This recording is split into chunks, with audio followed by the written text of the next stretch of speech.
Dinamika itu bagus para bapak, para ibu. Kita lihat dunia musik. Mungkin di sini ada ahli musik. Kalau dunia musik itu ada susunannya pak, bukan seperti kita asal ngomong menyanyi pidato, itu udah ada. Jadi kalau 5 viol itu ada satu namanya alto. Viol alto itu lebih besar dari viol demes. Nah kalau 5 viol altonya 1, celonya itu 1. Tinggal kebutuhan musik itu berapa, keperluan musik itu berapa. Kalau 25 viol berarti 5 alto, 5 cello, bass gesek besarnya 1, flutnya dari saksofon, klarinet dan lain sebagainya, trombola, tribon, keyboard, lain sebagainya, dari timpani sampai drummer sampai bongo. Ini susunan punya alat-alat musik. Dia membaca not baik. Yang satu menjadi apa namanya, dirijennya, dia baca. Begitu musik bunyi mengalun dengan indahnya, stok itu bisa menundukkan. Kalau stok ini kodenya demikian, suaranya 3/4 atau 4/4 dengan nada dasar apa? Itu musik. Bukan ngawur asal begini aja. Tentang ahli dunia musik, dia begitu tahu hebatnya. Begitu hebatnya, pas giliran viol dikasih viol, yang lainnya mengiringi. Konser, orkestra atau simfoni. Memahami dalam dunia orkestra saja sulit. Tapi hebatnya para bapak, para ibu,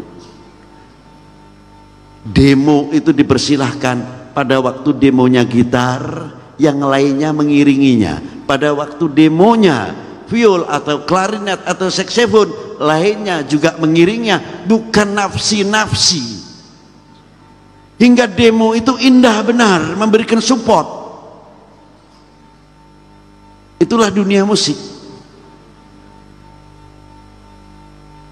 Jadi dinamika itu harus, tapi indah, bukan dinamika berhenti. Dinamika itu ada, tapi begitu indahnya. Kita lihat susunan. Begitu pula bagaimana zaman Rasulullah Shallallahu Alaihi Wasallam sampai kepada para sahabatnya, sampai kepada para aulianya.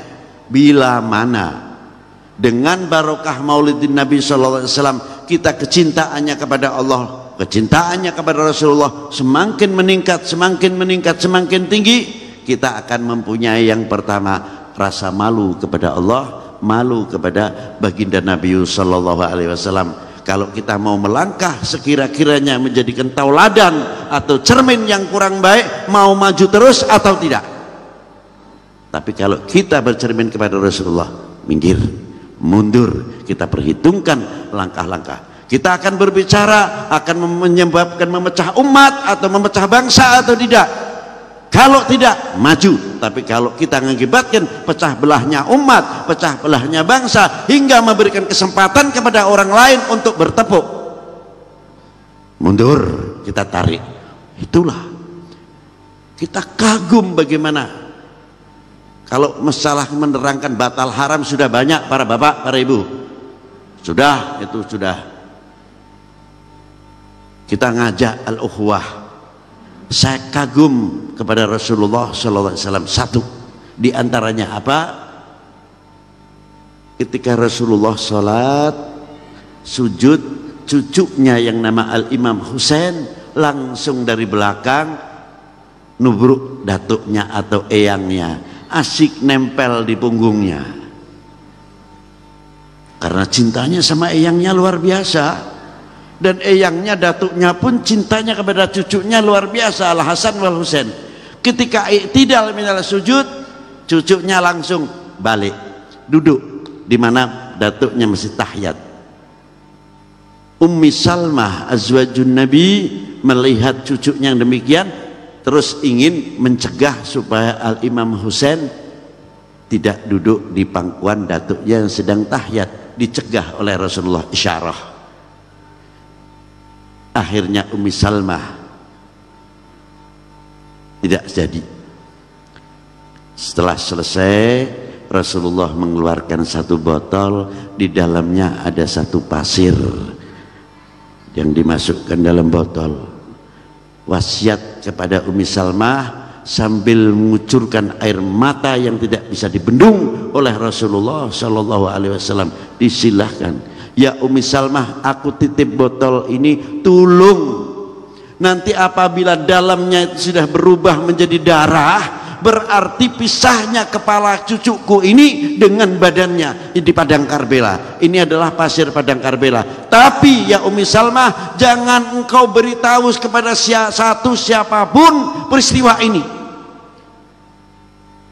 Dan Rasulullah mengetahui siapa yang akan menjadi penyebab matinya cucunya. Demi ukhuwah, Rasulullah sukut di sini, tidak pernah menyentuh.